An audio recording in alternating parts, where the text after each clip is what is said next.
மணித்துளிகள் November 12 2025.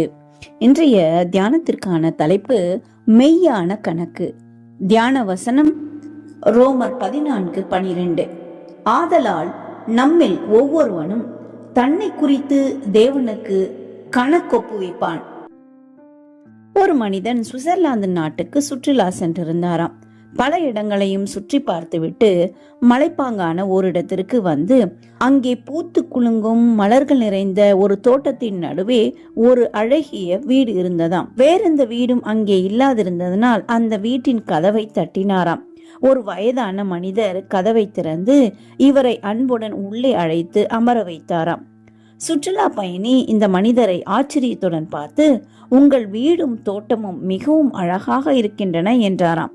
அந்த வயதானவர், ஐயா, இந்த வீடும் தோட்டமும் எனக்கு சொந்தமானதல்ல, என் எஜமானனுக்கு சொந்தமானது என்றாராம். அந்த பயணி அவரிடம், உங்கள் எஜமான் எங்கே இருக்கிறார், எப்போது வருவார் என்று கேட்டாராம். அதற்கு அவர், என்னுடைய எஜமான் வெளிநாட்டில் இருக்கிறார் என்றாராம். அதற்கு அந்த பயணி, அப்படியா, எப்பொழுது வருவார், கடைசியாக எப்பொழுது வந்தார் என்றாராம். அதற்கு அந்த தோட்டக்காரர், 3 ஆண்டுகளுக்கு முன்பு இங்கே வந்தார் என்றாராம். இனி எப்பொழுது வருவார் என்று கேட்டாராம். அதற்கு அந்த வயதானவர், எப்பொழுது வருவார் என்று எனக்கு தெரியாது என்றாராம். அதற்கு அந்த பயணி ஆச்சரியப்பட்டு, உங்கள் எஜமான் எப்பொழுது வருவார் என்று உங்களுக்கு தெரியாது, ஆனால் இந்த வீட்டை மிகவும் சுத்தமாக அழகாக வைத்திருக்கிறீரே என்று கேட்டாராம். அதற்கு அந்த தோட்டக்காரர், எங்கள் எஜமான் எப்பொழுது வேண்டுமானாலும் வரலாம், அதனால் நான் எப்பொழுதும் இந்த இடத்தை சுத்தமாக வைத்திருக்கிறேன் என்றாராம். பிரியமானவர்களே, நம் ஆண்டவர் வர நாள் செல்லும் என்ற சிந்தனை கிறிஸ்துவ வாழ்க்கையின் மிக ஆபத்தான ஒரு விஷயமாகும்.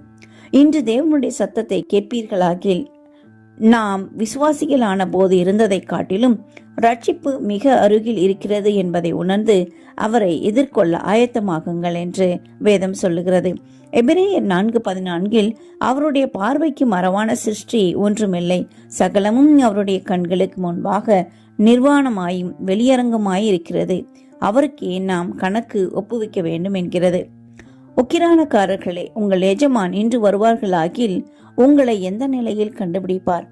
உக்கிரானக்காரர்களாகிய நாம் உண்மையுள்ளவர்களாக காணப்படுவது மிகவும் அவசியம்.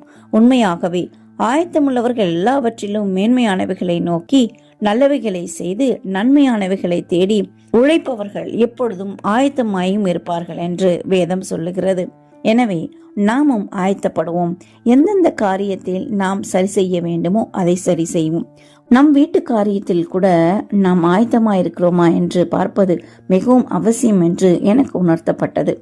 அநேக நாள் நிலுவையில் வைக்கப்பட்ட வேலைகள், அநேக நாள் செய்வோம் என்று எண்ணுகிற காரியங்கள் அனைத்தையும் நாம் இன்று சற்று சிந்தித்து ஏதேனும் ஒரு காரியத்தை, நிலுவையில் இருந்த காரியத்தை மாற்றுவோம் என்ற ஒரு எண்ணத்தோடு இந்த நாளை நாம் தொடங்குவோம்.